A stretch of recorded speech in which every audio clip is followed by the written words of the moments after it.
ओम शांति। ओम शांति। आज की तारीख है 9 फरवरी 2021।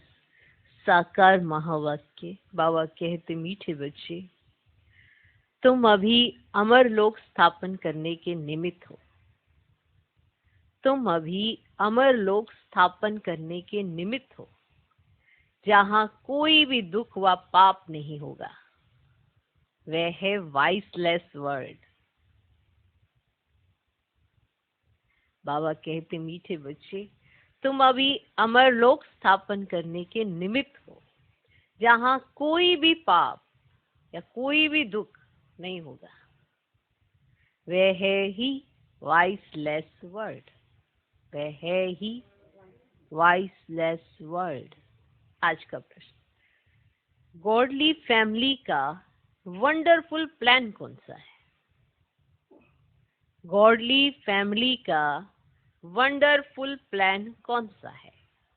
उत्तर, गॉडली फैमिली का प्लान है फैमिली प्लानिंग करना।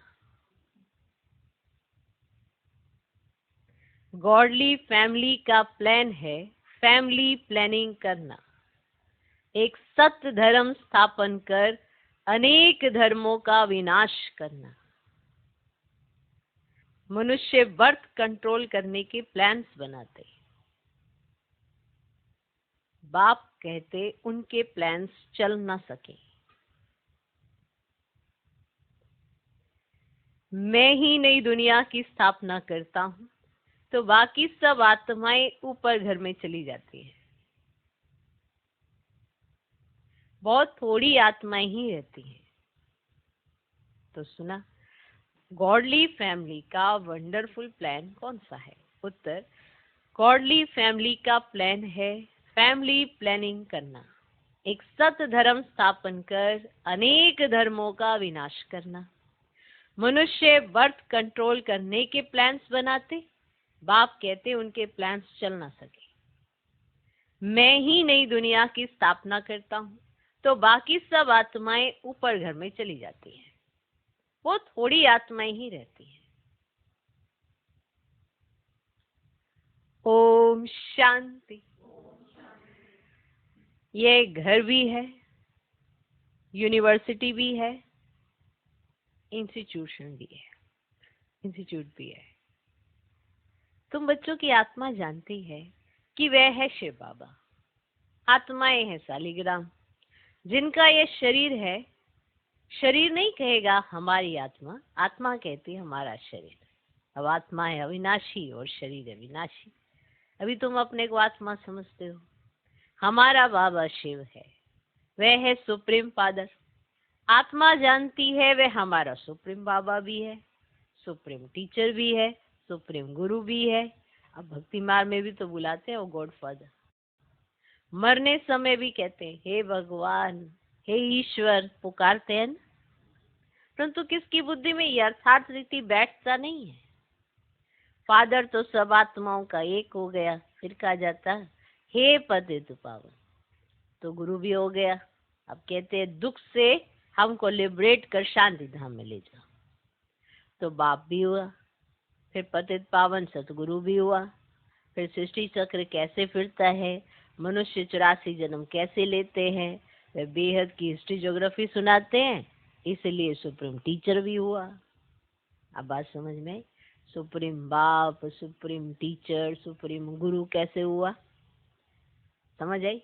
अज्ञान काल में तो बाप अलग, टीचर अलग, गुरु अलग होते हैं। अब ये बेहद का बाप, टीचर, गुरु एक ही है, कितना फर्क हो गया।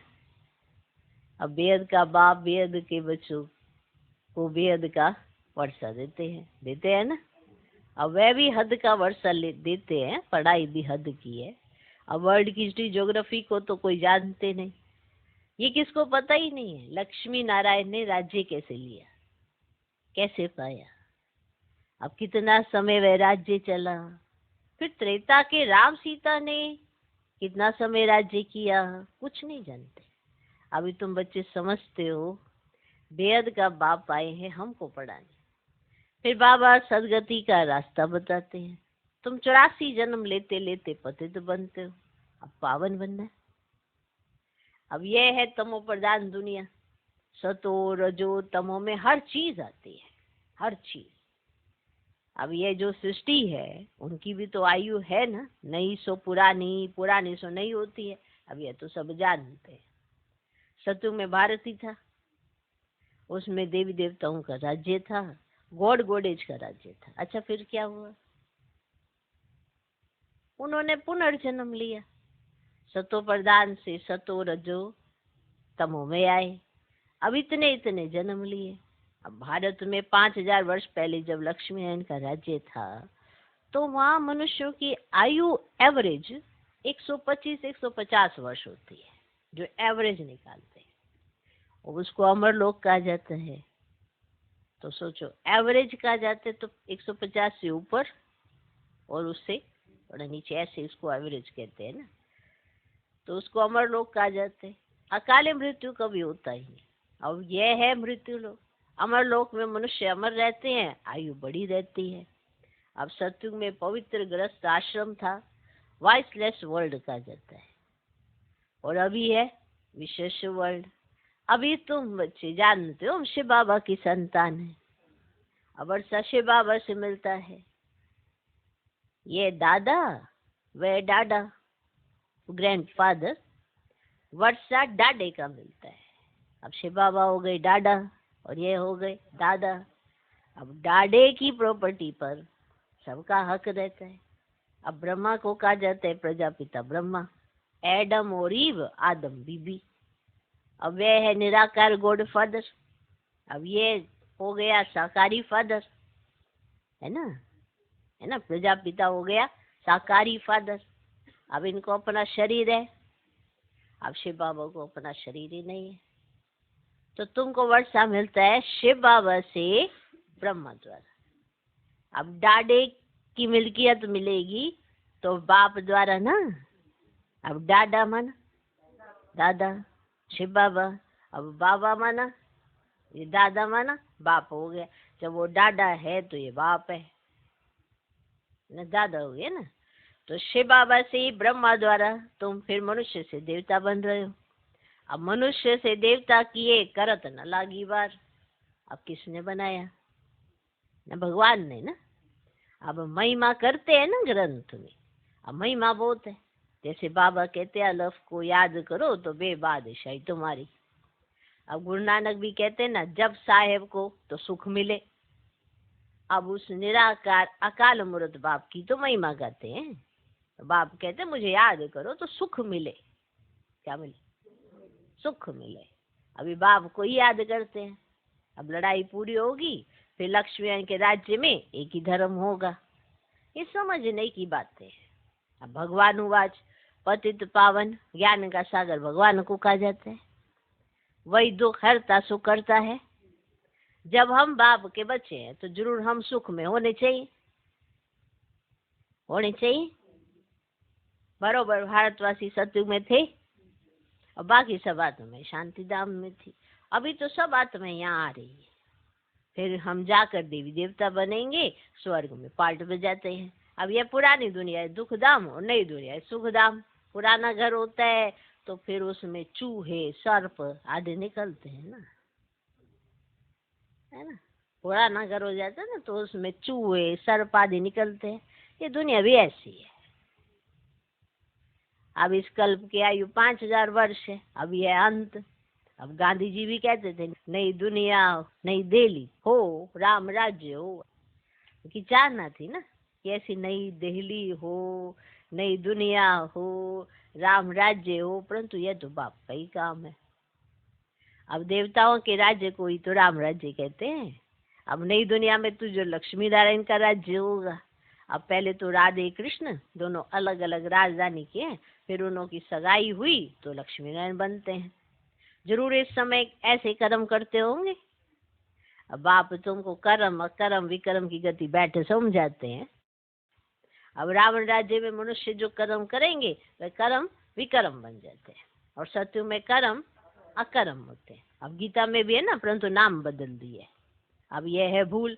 अब कृष्ण जयंती होती है सतयुग में, अब शिव है निराकार परम पिता परमात्मा। अब कृष्ण तो साकार मनुष्य है। पहले शिव जयंती होती है, फिर कृष्ण जयंती भारत में ही मनाते हैं। अब शिवरात्रि कहते हैं तो बाप आकर भारत को स्वर्ग का राज्य देते हैं। अब शिव जयंती के बाद है कृष्ण जयंती। अब उनके बीच में होती राखी, क्योंकि पवित्रता चाहिए, तो पुरानी दुनिया का विनाश भी चाहिए। अब फिर लड़ाई लगती है तो सब खत्म हो जाते हैं। फिर तुम आकर नई दुनिया में राज्य करेंगे। तुम इस पुरानी दुनिया मृत्यु लोक के लिए नहीं पढ़ते हो। ये जो पढ़ाई कर रहे हो इस जन्म के लिए थोड़ा करते हो। तो तुम्हारी पढ़ाई है नई दुनिया अमर लोक के लिए। ऐसा तो कोई कॉलेज नहीं होगा तो यहाँ के लिए पढ़ाई ना हो रही हो, आगे के लिए हो रही हो ना। बाप कहते इस मृत्यु लोक का अंत है, इसलिए जल्दी पढ़कर होशियार होना है। वे बाप भी है, पतित पावन भी है, पढ़ाते भी है। तो ये गॉड फादरली यूनिवर्सिटी है। भगवान वाच है ना। अब कृष्ण तो सत्य का प्रिंस है, वह विश्व बाबा से वर्षा लेते हैं। अब इस समय सब भविष्य के लिए वर्षा ले रहे हैं। तो जितना पढ़ेंगे उतना वर्षा मिलेगा। नहीं पढ़ेंगे तो पद कम हो जाएगा। कहाँ भी रहो, पढ़ते रहो। मुरली तो विलायत में भी जा सकती है, विलायत में भी जा सकती है। बाबा रोज सावधानी भी देते रहते हैं, बच्चे बाप को याद करो, इससे तुम्हारे भी कर्म विनाश होंगे। अब आत्मा में जो खाद पड़ी है वो निकल जाएगी। आत्मा 100% प्योर बनती। अभी तो इम्प्योर है। अब भक्ति तो बहुत मनुष्य करते हैं ना, तीर्थों पर मेलों पर लाखों मनुष्य जाते हैं। अब यह तो जन्म जन्मांतर चला आता है। कितने मंदिर आदि बनाते हैं, मेहनत करते हैं, फिर भी सीढ़ी उतरते आते हैं। अभी तुम जानते हो हम चढ़ती कला से सुखधाम में जाएंगे, फिर हमको उतरना है। फिर कला कमती होती जाएगी। अब नए मकान का 10 वर्ष के बाद भव का जरूर कम हो जाएगा। हो जाता है ना, हो जाता है। तुम नई दुनिया सतयुग में थे, 1250 वर्ष के बाद राम राज्य शुरू हो गया। अभी तो बिल्कुल ही तमो प्रधान है। मनुष्य कितने हो गए हैं, दुनिया पुरानी हो गई है। वे लोग तो फैमिली प्लानिंग के प्लान्स बनाते रहते हैं, कितना मूंझते रहते हैं। हम लिखते हैं ये तो गॉड फादर का ही काम है। एक धर्म की स्थापना करना गॉड फादर का काम है। अब सतयुग में 9-10 लाख मनुष्य जाकर रहेंगे, बाकी सब अपने घर स्वीट होम में चले जाएंगे। तो ये गॉडली फैमिली प्लानिंग है। एक धर्म की स्थापना, बाकी सब धर्मों का विनाश। ये तो बाप अपना काम कर रहे हैं। वह कहते विकार में भल जाओ परंतु बचा न हो। ऐसे करते करते होगा कुछ भी नहीं। ये प्लानिंग तो बेहद बाप के हाथ में है। बाप कहते मैं ही दुख धाम से सुख धाम बनाने आया हूँ। हर 5000 वर्ष के बाद मैं आता हूँ। अब कलयुग के अंत और सतयुग के आदि में अब यह है संगम, जबकि पतित दुनिया से पावन दुनिया बनती है। अब पुरानी दुनिया का विनाश और नई दुनिया की स्थापना, ये तो बाप का ही काम है। अब सतयुग में था ये एक धर्म। ये लक्ष्मी नारायण विश्व के मालिक महाराजा महारानी थे, समझ आता है। तो यह भी तुम जानते हो ये माला किसकी बनी हुई है। अब ऊपर में है फूल शिव बाबा, फिर है युगल दाना ब्रह्मा सरस्वती। उन्हों की ये माला है जो विश्व को नरक से स्वर्ग, पति से पावन बनाते हैं। जो सर्विस करके जाते हैं उन्हों की याद रहती है। तो बाप समझाते हैं ये सतयुग में पवित्र थे ना, प्रवृत्ति मार्ग पवित्र था। अभी तो पतित है, तो गाते भी है ना, पतित पावन ना हो आकर्म को पावन बनाओ। अब सतयुग में थोड़े ऐसे पुकारेंगे। अब सुख में कोई भी बाप का सिमरन नहीं करते हैं, दुख में सब सिमरन करते हैं। तो बाप है ही लिबरेटर, रैम दिल, ब्लिसफुल, आकर सबको मुक्ति जीवन मुक्ति देते हैं। बुलाते भी उनको है, आकर स्वीट होम में ले चलो। तो अभी सुख है नहीं। अब यह है प्रजा का प्रजा पर राज्य।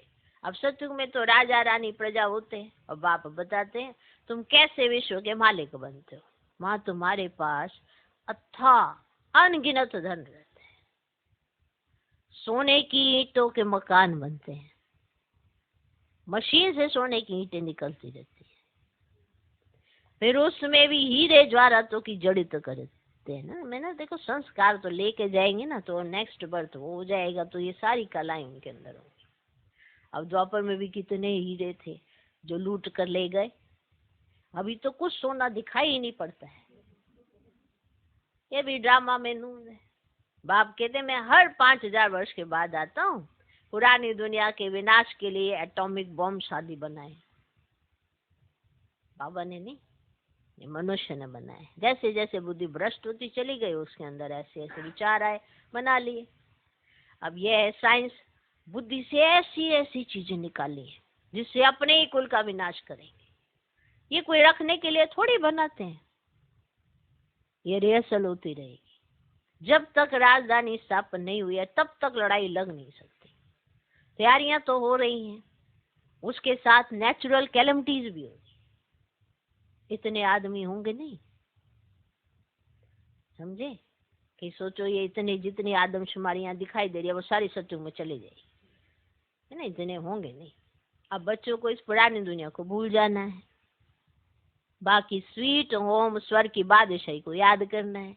जैसे नया घर बनाते हैं तो बुद्धि में नया घर ही याद रहता है ना। अब भी नई दुनिया की स्थापना हो रही है।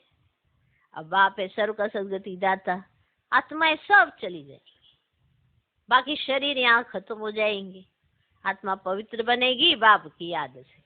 पवित्र जरूर बनना है, देवताएं पवित्र है ना। अब उन्हों के आगे का बीड़ी तंबाकू आदि नहीं रखी जाती। अब वे वैष्णव है ना, देवी देवताओं के आगे कोई रखेगा? लो जी मैं बीड़ी लाया हूँ, ये लो मैं तंबाकू खा रहा हूँ, इसका भोग लगाओ, ऐसा कोई रखेगा क्या? शोभा ही नहीं देता। वो वैष्णव है ना, तो देवी देवताओं के आगे रख। ऐसा करो ना, जो खाते हो उनको भी अर्पित कर दो, आप ही छूट जाएगा। कहीं कहते हमारे बीड़ी नहीं छूटती, हमारा तंबाकू नहीं छूटता। जो खाओ पियो उनको पहले भोग लगाओ, आप ही छूट जाते। कोई भी ऐसी चीज जो विकारों से ग्रसित होती है, कोई भी तामसिक चीज भी भोग में नहीं लगाते, क्योंकि वो वैष्णव है ना। सोचो, अब विष्णुपुरी कहा जाता है वह है ही वाइसलेस वर्ल्ड और यह है विशेष वर्ल्ड। अब वाइसलेस वर्ल्ड में जाना है, समय बाकी थोड़ा है। अब यह तो खुद भी समझते हैं एटॉमिक बॉम्ब से सब खत्म हो जाएंगे, लड़ाई तो लगनी ही है। बोलते हैं हमको कोई प्रेरणा करने वाला है जो हम ये बना रहे हैं, है ना। अब जानते भी अपने कुल का विनाश हो रहा है, परंतु बनाने बिगड़ रह नहीं सकते। शंकर द्वारा विनाश, ये भी ड्रामा में नूंद है। ये पुरानी दुनिया खत्म हो नहीं बन जाएगी, ये चक्र फिरता रहता है। History must repeat. पहले आदि सनातन देवी देवता धर्म था, फिर चंद्रवंशी क्षत्रिय धर्म, फिर इसके बाद इस्लामी बोधि आदि आए, फिर जरूर पहले नंबर वाला आएगा और सब विनाश हो जाएंगे। तो तुम बच्चों को कौन पढ़ा रहे हैं? वही निराकार शिव बाबा, वही शिक्षक है, सतगुरु है। आने से ही पढ़ाई शुरू करते हैं, इसलिए लिखा हुआ है शिव जयंती सो गीता जयंती, गीता जयंती सो श्री कृष्ण जयंती। शिव बाबा सत्युग की स्थापना करते हैं। कृष्णपुरी सत्युग को कहा जाता है। अभी तुमको पढ़ाने वाला कोई साधु संत मनुष्य नहीं है, तो समझने की बात है सारी। ये तो दुख हरता सुख करता बेहद का बाप है। 21 जन्मों के लिए तुमको वर्षा देते हैं, विनाश तो होना ही है। इस समय के लिए तो कहा जाता है किनकी दबी रही धूल में किनकी राजा खाए, चोराकारी भी बहुत होगी, आग भी लगनी है। इस यज्ञ में सब स्वाह हो जाएगी। अभी थोड़ी थोड़ी आग लगेगी फिर बंद हो जाएगी, थोड़ी अजुन देरी है। सब आपस में लड़ेंगे, छुड़ाने वाला कोई रहेगा ही नहीं। रक्त की नदियों के बाद फिर दूध की नदियां बहेंगी। इसको कहा जाता है खूने नाही खेल। बच्चों ने साक्षात्कार भी किया है, फिर इन आंखों से भी देखेंगे। विनाश के पहले बाप को याद करना है तो तमो प्रधान से आत्मा सतो प्रधान बन जाए। आप इन आंखों से तो देख ही रहे हो ना, जहाँ पे कुछ भी विनाश होता है आप टीवी के माध्यम से ये सब क्या करते हो, आंखों से तो देखते ही हो ना। सो कहते हैं आंखों से देखना, ऐसे थोड़ा जाके वहां खड़े हो जाओगे, आंखों से देखोगे तो आंखों से तो देख ही रहे ना। और आने वाले समय में भी ऐसे आंखों से देखोगे। सब कुछ दिखाई दे रहा है, आपके इर्द गिर्द सारी रिहर्सल चल रही है समझ। तो आत्मा सत्व प्रधान बन जाए। बाप नई दुनिया स्थापन करने के लिए तुमको तैयार कर रहे हैं। राजधानी पूरी स्थापन हो जाएगी, फिर विनाश होगा। अच्छा, मीठे मीठे सिकिलदे बच्चों प्रति माता पिता बाप दादा का याद प्यार और गुड मॉर्निंग। रूहानी बाप की रूहानी बच्चों को नमस्ते। हम रूहानी बच्चों की भी रूहानी बाप को नमस्ते नमस्ते नमस्ते। Good morning good morning good morning. धारणा के लिए मुख्य सार। पहला पॉइंट, विष्णुपुरी में चलने के लिए स्वयं को लायक बनाना है। विष्णुपुरी में चलने के लिए स्वयं को लायक बनाना है। संपूर्ण पावन बनना है। विष्णुपुरी में चलने के लिए स्वयं को लायक बनाना है। संपूर्ण पावन बनना है। अशुद्ध खान पान त्याग कर देना है। अशुद्ध खान पान त्याग कर देना है। विनाश के पहले अपना सब कुछ सफल करना है। विष्णुपुरी में चलने के लिए स्वयं को लायक बनाना है। संपूर्ण पावन बनना है। अशुद्ध खान पान त्याग कर देना है। विनाश के पहले अपना सब कुछ सफल करना है। दूसरा पॉइंट, जल्दी जल्दी पढ़कर होशियार होना है। जल्दी जल्दी पढ़कर होशियार होना है। कोई भी विकर्म ना हो, इसका ध्यान रखना है। जल्दी जल्दी पढ़कर होशियार होना है। कोई भी विकर्म ना हो, इसका ध्यान रखना है। आज का वरदान, त्याग और तपस्या द्वारा सेवा में सफलता प्राप्त करने वाले सच्चे सेवाधारी भव। त्याग और तपस्या द्वारा सेवा में सफलता प्राप्त करने वाले सच्चे सेवाधारी भव। सेवा में सफलता का मुख्य साधन है त्याग और तपस्या। त्याग अर्थात मनसा संकल्प से भी त्याग। किसी परिस्थिति के कारण, मर्यादा के कारण, मजबूरी से त्याग करना वे त्याग नहीं है, लेकिन ज्ञान स्वरूप से संकल्प से भी त्यागी बनो। और तपस्वी अर्थात सदा बाप की लगन में लवलीन, ज्ञान प्रेम आनंद सुख शांति के सागर में समाये हुए तपस्वी। ऐसे त्यागी तपस्वी ही सेवा में सफलता प्राप्त करने वाले सच्चे सेवाधारी हैं। फिर से सुने, सेवा में सफलता का मुख्य साधन है त्याग और तपस्या। त्याग अर्थात मनसा संकल्प से भी त्याग। किसी परिस्थिति के कारण, मर्यादा के कारण, मजबूरी से त्याग करना ये त्याग नहीं है, लेकिन ज्ञान स्वरूप से संकल्प से भी त्यागी बनो। और तपस्वी अर्थात सदा बाप की लगन में लवलीन, ज्ञान प्रेम आनंद सुख शांति के सागर में समाये हुए ऐसे त्यागी तपस्वी ही सेवा में सफलता प्राप्त करने वाले सच्चे सेवाधारी हैं। आज का स्लोगन, अपनी तपस्या द्वारा शांति के वाइब्रेशन फैलाना ही विश्व सेवाधारी बनना है। अपनी तपस्या द्वारा शांति के वाइब्रेशन फैलाना ही विश्व सेवाधारी बनना है। ओम शांति।